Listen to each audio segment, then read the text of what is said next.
Deliberately deplete my prepaid phone balance? You will pay for it 1,000 times over.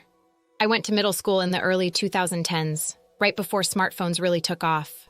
I got my first phone right before starting 6th grade. It was a slide phone with a pay-as-you-go plan that cost $0, $10 per minute for calls and per text message sent or received. Worse yet, sending or receiving photos cost $25 each. It was very expensive, and my parents only gave me $100 a year for this. If I exceeded the amount, I had to cover the rest with my limited birthday and Christmas money I had. Fortunately, most of my friends were good about helping me preserve the balance.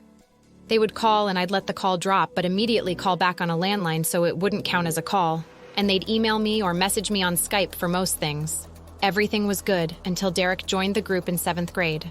At first, we thought he was funny, but we quickly got fed up with him as he was very unpleasant and exhibited many antisocial behaviors.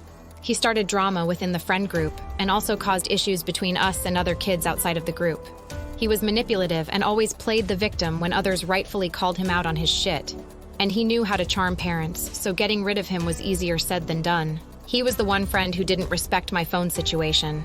He very frequently texted me dumb memes, even though I told him multiple times to just email or Skype them to me instead, since picture text messages cost $25 each.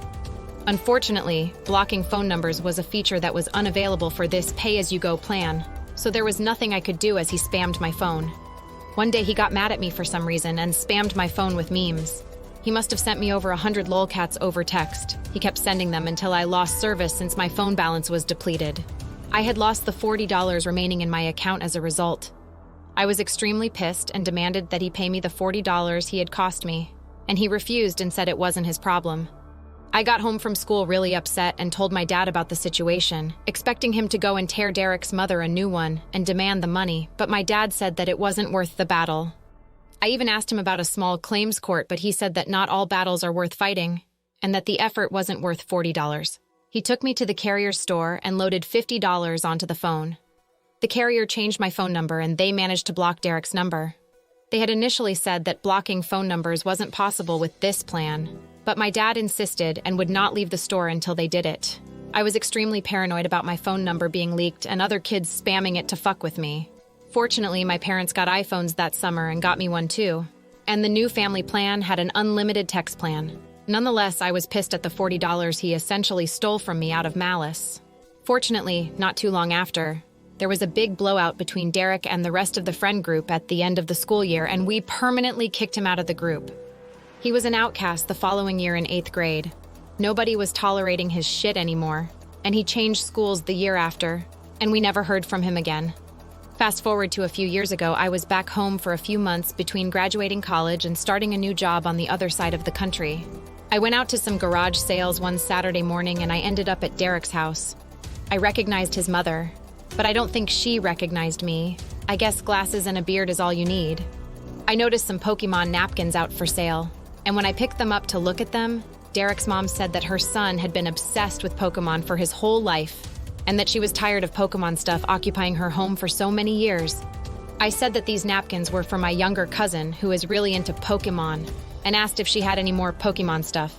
She said she didn't know people were still into that and that there were a few boxes in the attic with her son's old stuff.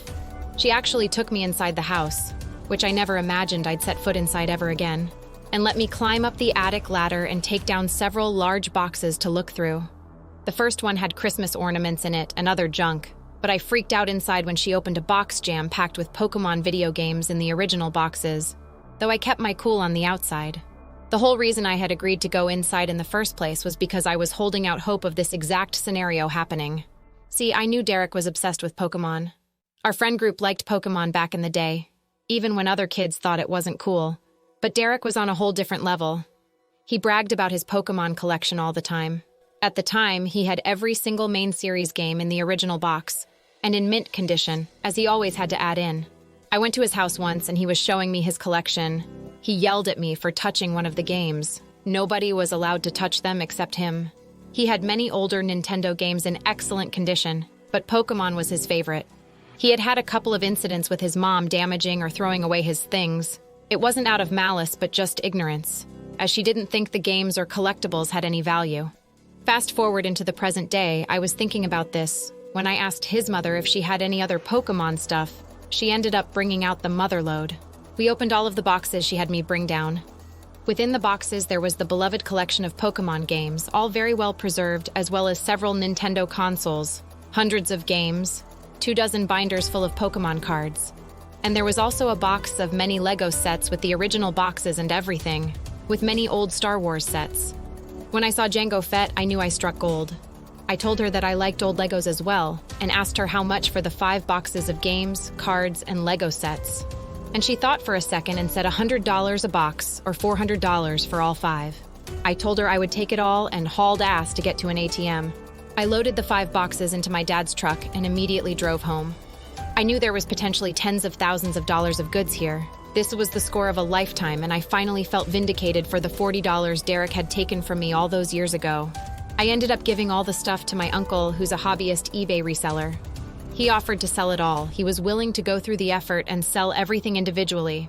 And despite my insistence, he said he wouldn't take more than a 10% cut of the profits after all fees and taxes. We went through and logged every single item along with the estimated value, and the total of the whole lot was about $40,000. 40,000 was a poetic number since this was 1,000x, the value of what Derek stole from me all those years ago. My uncle sold most of the lot before the end of the summer and ended up writing me a check. Though it was considerably less than $40,000, it was still a life-changing amount of money for me. I was able to pay off my remaining student loans and put the rest towards a down payment on a new car.